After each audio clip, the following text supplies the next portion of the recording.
یہ کہ فکر امت کے حوالے سے کتنی پیاری بات کرتے ہیں، ایک میرا ہی رحمت پہ دعویٰ نہیں، ایک میرا ہی رحمت پہ دعویٰ نہیں، شاہ کی ساری امت پہ لاکھوں سلام۔ حضور کی امت کا بھلا چاہو۔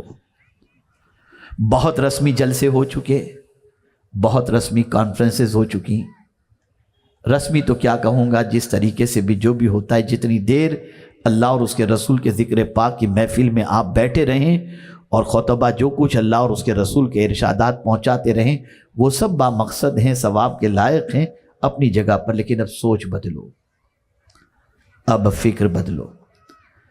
ہمیں ایک ایسی قوم کی حیثیت سے ابھرنا ہے جس قوم کی ایک ایسی آئیڈینٹی ہو کہ مجھے یاد آ رہا ہے، اللہ اکبر، دو یہودی ایک راستے سے گزر رہے تھے، ایک پتھر بیچ میں پڑا ہوا تھا، ٹھوکر لگتی ہے تو دوسرا یہودی کہتا ہے اتنا بڑا پتھر بیچ میں پتہ نہیں کس نے رکھ دیا، ٹھوکر لگ رہی ہے، اس کو خیال بھی نہیں جس کسی نے یہاں رکھا ہوگا، تو دوسرا یہودی کہتا ہے شاید کوئی مسلمان یہاں سے نہیں گزرا، اس لیے کہ اگر مسلمان یہاں سے گزرتا تو اس پتھر کو اٹھا کر کے کنارے پر لگا دیتا۔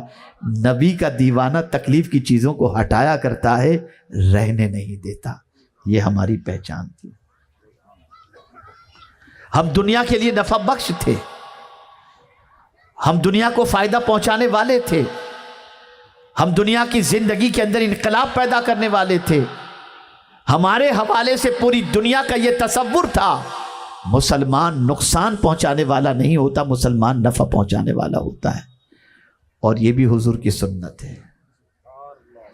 کسی شخص کے بارے میں یہ جان لینا اور یقین کر لینا یہ بے ضرر ہے، یہ بھی حضور کی سنت ہے۔ دلیل کی روشنی میں عرض کروں، رسول اعظم صلی اللہ علیہ وسلم ایک درخت کے نیچے آرام فرمائیں، درخت پر رسول اعظم صلی اللہ علیہ وسلم نے اپنی تلوار لٹکا دی تھی۔ ایک شخص نے تنہا حضور کو دیکھا، لٹکتی ہوئی تلوار کو دیکھا، ہاتھ میں تلوار لیا اور حضور صلی اللہ علیہ وسلم کی طرف غلط ارادے سے بڑھا، حضور کی آنکھ کھل گئی۔ وہ ظالم کہتا ہے اے محمد صلی اللہ علیہ وسلم، میری تلوار سے تمہیں کون بچائے گا؟ تو رحمت عالم صلی اللہ علیہ وسلم ارشاد فرماتے ہیں اللہ، اتنا کہنا تھا اس کے ہاتھ سے تلوار گر گئی۔ حضور نے تلوار پر قابو پا لیا اور اس ظالم کو بھی قابو پا لیا اور فرمایا اب بتا میری تلوار سے تجھے کون بچائے گا؟ وہ کہتا ہے آپ کی رحمت مجھے بچا لے گی۔ یہ پہچان تھی، یہ آئیڈینٹی تھی، یہ شناخت تھی۔ اے رسول اعظم صلی اللہ علیہ وسلم کے دیوانوں، سوچ بدلو، فکر بدلو۔ آج اگر دنیا ہمیں قدر کی نگاہوں سے نہیں دیکھتی تو ہم میں فیض پہنچانے کی طاقت ختم ہو چکی ہے، نفع پہنچانے کی طاقت ختم ہو چکی ہے۔ اور یہ بات یاد رکھنا، نفع پہنچانے والی چیز کی قدر ہوتی ہے۔ اور میرا یہ جملہ زندگی پر محفوظ کر لینا، زمین پر بوجھ مت بنو، زمین پر لوگوں کی ضرورت بنو۔ بوجھ بنو گے تو اتار کر کوئی بھی پھینک دے گا، اور ضرورت بنو گے تو دنیا تمہیں اپنے سر پر اٹھا کر کے گھومتی بھی نظر آئے گی۔ ضرورت بنو۔ آج تو داماد سسرال والوں پر بوجھ بن گیا۔ ذرا سوچو، ایک عجیب سچویشن ہوتی جا رہی ہے، ایک عجیب حالات سے مسلمان گزر رہا ہے۔ پتہ نہیں ہماری فکروں کا دیوالیہ پن یا ہماری فکروں کا افلاس، یا اگر میں تھوڑا سا آگے بڑھ کر کہوں تو ہماری فکروں کا جنازہ نکل چکا ہے۔ کہیں سے کوئی اسلامی فکر ہماری نظر نہیں آتی، کہیں سے نہیں۔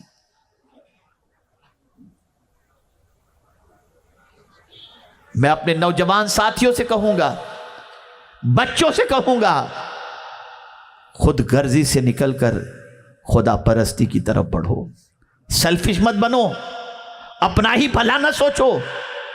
کل بروز قیامت ایک شخص کے اعمال کو جب میزان پر تولا جا رہا ہوگا تو ترغیب و ترہیب کے اندر حدیث مبارکہ موجود ہے کہ رسول اعظم صلی اللہ علیہ وسلم میزان پر کھڑے ہوں گے، اس کی نیکیاں کم ہوں گی اور گناہ زیادہ ہوں گے۔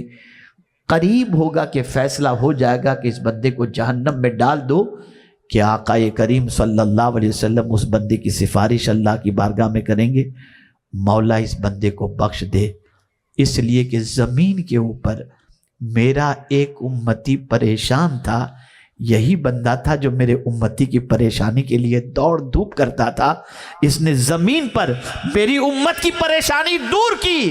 آج میں سفارش کرتا ہوں کہ تم مولا اس کی پریشانی کو دور فرما دے۔ پہچان تھی۔ آپ ذرا سوچو، ذرا غور کرو، ایمان کے شعبے میں سے یہ ہے کہ راستے سے تکلیف دہ چیز کو ہٹا دینا، عمل نہیں بتایا، ایمان میں اسے شامل فرمایا ہے۔ ہم کیا تھے، ہم کیا ہو گئے، پورا ڈھانچہ بدل گیا، پوری سوچ بدل گئی، پورا نظریہ بدل گیا، پورے حالات بدل گئے۔ ہمیں مکمل طور پر چینج ہونے کی ضرورت ہے، مکمل طور پر اپنے آپ کو بدلنے کی ضرورت ہے، اور ہمیں صرف انسانوں کے ساتھ اس نے سلوک نہیں، جانوروں سے بھی، اور اس کا بھی صلہ ہے۔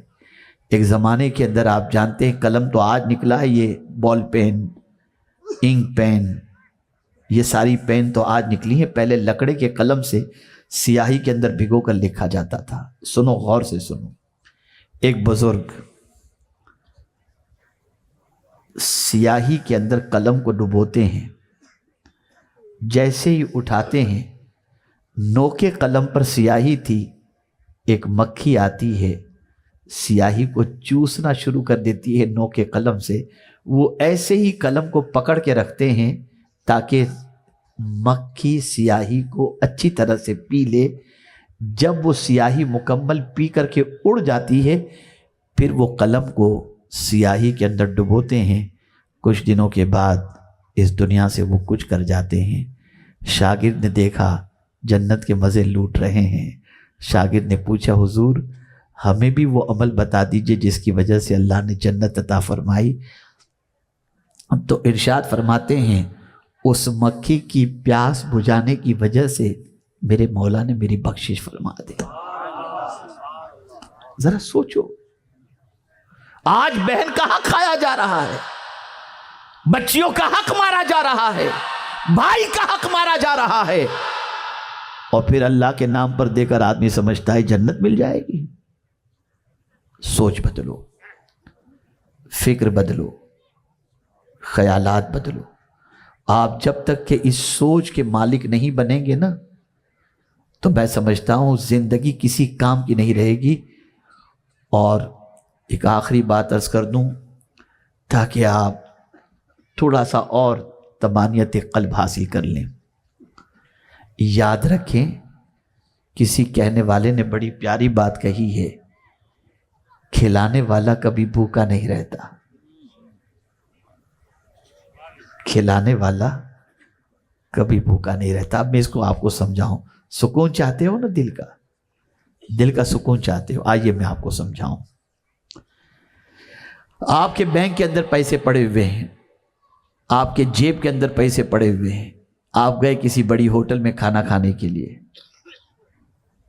ابھی آپ کھانے کے دسترخوان پر بیٹھے ہی تھے کہ کوئی دور سے ایک غریب کہیں سے آپ کے کھانے کے منظر کو ٹک ٹکی باندھ کر کے دیکھ رہا تھا کہ آپ کے دسترخوان پر لذیذ کھانا ہے، مرغ مسلم موجود ہے، یہ ساری چیزیں ہیں، وہ ٹک ٹکی باندھ کر دیکھ رہا تھا۔ آپ کی نظر پڑی، اس نے اشارے سے یوں کیا، اندر تو آ نہیں سکتا تھا ہوٹل میں، اشارے سے یوں کیا، آپ کا ضمیر بیدار ہوا، آپ کے سامنے موجود کھانے کو آپ نے اٹھایا اور لے جا کر کے وہ کھانا اس غریب کو پیش کر دیا، یا آپ نے ویٹر سے کہا یہ کھانا لے جاؤ اس غریب کو کھلا دو۔ میں خدا کی قسم یقین کے ساتھ کہتا ہوں، آپ اگر بھوکے اٹھ کر کہ اس کے بعد کی پیمنٹ کے لیے آپ کے پاس پیسے نہیں تھے، لیکن وہ لذیذ غذا اٹھا کر کے آپ نے اس غریب کو دے دی نا، اور آپ بھوکے چلے آئے، آج بھوکا رہ کر جتنا سکون آپ کو ملے گا نا، اتنا کھانا کھا کر کے بھی آپ کو سکون نہیں ملے گا، اس لیے کہ وہ پیٹ بھر کے لذیذ غذا کھانے والا جو دعائیں دے گا، وہ دعائیں ویسے ہی آپ کا پیٹ بھرتی ہوئی نظر آئیں گی۔ بڑی معذرت کے ساتھ، بڑی معذرت کے ساتھ، تیجے، زیارت، چہلم، اس میں تو غریب یاد آتے ہیں۔ دال چاول بھیج دو، پلاؤ بھیج دو، بڑے کا گوشت بھیج دو، لیکن جس دن اپنے گھر پر شادی ہوتی ہے اور 10 ڈشیں بنتی ہیں، 14 ڈشیں بنتی ہیں، ایک غریب بھی وہاں نظر نہیں آتا۔ سنو، حضور صلی اللہ علیہ وسلم فرماتے ہیں سب سے بری دعوت وہ دعوت ولیمہ ہے جس میں غریبوں کو دعوت نہیں دی جاتی۔